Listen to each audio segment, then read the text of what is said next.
What if the moment you receive money has nothing to do with luck, education, or even hard work, but everything to do with what you think about money? Napoleon Hill believed that wealth arrives only when your mind is ready to receive it. Right now, your thoughts may be accelerating or delaying your financial breakthrough. Most people work their entire lives without realizing this hidden truth. In the next few minutes, you'll discover how your beliefs quietly control your income, your opportunities, and your future. Watch until the end, because the final lesson could completely change how fast money shows up in your life. Lesson 1. Money follows thought, not effort. The prevailing myth of the industrial age is that labor is the sole progenitor of wealth. We are conditioned from a young age to believe that the harder we swing the hammer, the more we deserve to be paid. However, Napoleon Hill observed a paradox. Some of the hardest working individuals on the planet live in perpetual poverty, while those who master their mental faculties often amass fortunes with what appears to be significantly less physical strain. This does not mean that effort is irrelevant. Rather, it means that effort without the correct mental blueprint is like rowing a boat with one oar. You expend immense energy only to move in circles. Money is a neutral energy that responds to the magnetic pull of a dominant idea.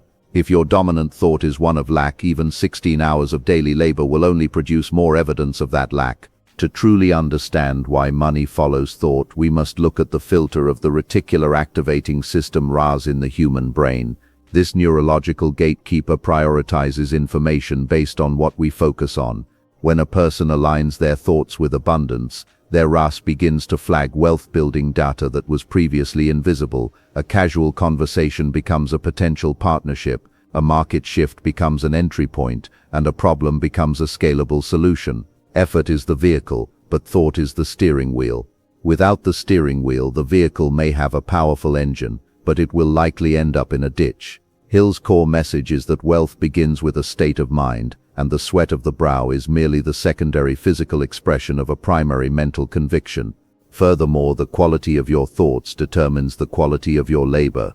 A man working in fear of losing his job performs at a much lower cognitive level than a man working with the vision of building an empire. Fear constricts the mind, limiting creativity and lowering the value of the output. Conversely, when your thinking is anchored in the expectation of success, you enter a state of flow. In this state, your effort becomes efficient, your decisions become sharper, and you naturally attract the cooperation of others. Money does not move toward those who struggle the most, it moves toward those who provide the most value, and high-level value is always a product of high-level thinking. Lesson 2. Poverty is a mental habit. Poverty is rarely just a lack of currency, it is a profound psychological orientation. Hill argued that poverty consciousness is a habit of thought that becomes self-perpetuating. Just as a physical habit like smoking or overeating can be difficult to break, the habit of thinking "I cannot afford this" or "rich people are greedy" creates a mental ceiling. These thoughts act as subconscious commands. If your internal narrative insists that money is scarce, your brain will literally ignore lucrative opportunities to keep your external reality consistent with your internal beliefs.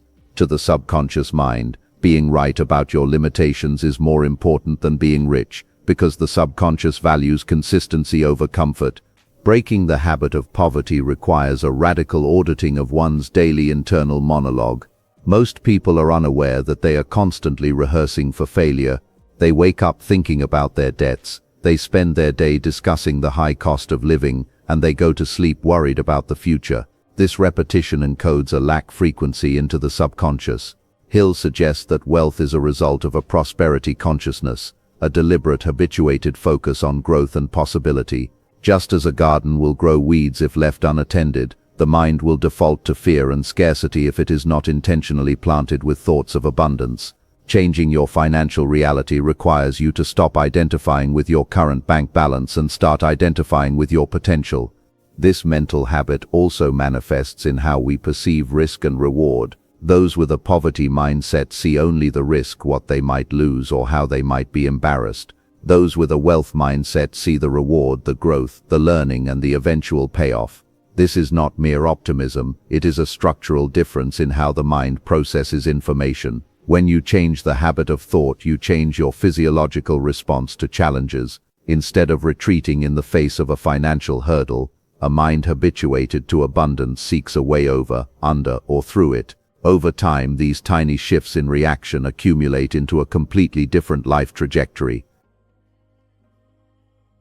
Lesson 3. Definiteness of purpose attracts money faster. Vagueness is the enemy of achievement. Most people say they want more money, but more is not a destination. If I give you a single dollar, you have more money, but your life hasn't changed. Napoleon Hill insisted on a definiteness of purpose because the human mind requires a specific target to mobilize its full resources. When you decide on a specific sum of money and a specific date for its arrival, you move out of the realm of wishing and into the realm of planning. This specificity acts as a command to the subconscious, which then begins to organize your behavior, your social interactions, and your creative output around that singular goal. A clear financial goal creates a magnetic effect. In Think and Grow Rich, Hill describes how a burning desire for a specific outcome creates a vacuum that the universe abhors and seeks to fill. When you are vague, your energy is dissipated. You are like a light bulb that scatters light in every direction, providing dim illumination but no heat. When you have a definite purpose, you become like a laser, concentrated, focused, and capable of cutting through steel. This intensity of focus is what attracts money. People are drawn to those who know where they are going. Investors, partners, and customers are all more likely to trust and follow someone who exudes the confidence of a clear, defined mission. Furthermore, definiteness of purpose eliminates the analysis paralysis that keeps most people broke. When you know exactly what you want, decision-making becomes instant. If an opportunity aligns with your definite purpose, you take it. If it doesn't, you discard it without a second thought. This speed of implementation is a hallmark of the wealthy. By narrowing your focus to a singular, well-defined objective, you stop wasting mental energy on plan B or what-ifs. You commit your entire being to the target, and this total commitment is the catalyst that forces the environment to bend to your will. Money doesn't just wander into people's lives, it is hunted down by those with a clear map and a sharp spear. Lesson 4. Faith accelerates timing. In the context of wealth creation, faith is not a religious sentiment but a state of psychological certainty. Hill defines faith as the head chemist of the mind. When faith is blended with a thought, the subconscious picks up the vibration and translates it into its spiritual equivalent, which is then broadcasted to the infinite intelligence. In practical terms, faith is the bridge between a dream and its physical manifestation. Without faith, every action is tinged with the hesitation of doubt. Doubt acts as a brake on your progress. It makes you second-guess your instincts, delay your launches, and settle for less than you are worth. Faith, conversely, acts as an accelerator.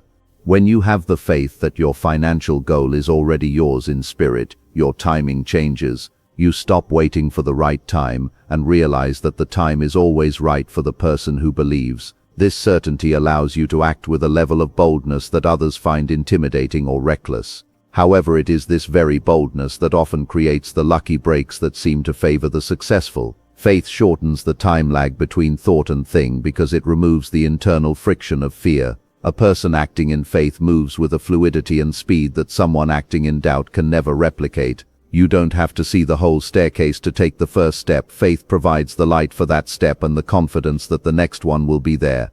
Moreover, faith changes how you interpret setbacks. To the person of faith, a failure is merely a detour or a seed of an equivalent benefit. Because they believe the end result is guaranteed, they do not get discouraged by temporary defeats. They stay in the game longer, and in the world of money, persistence is often just another word for faith. The faster you can bounce back from a loss, the faster you can reach your win.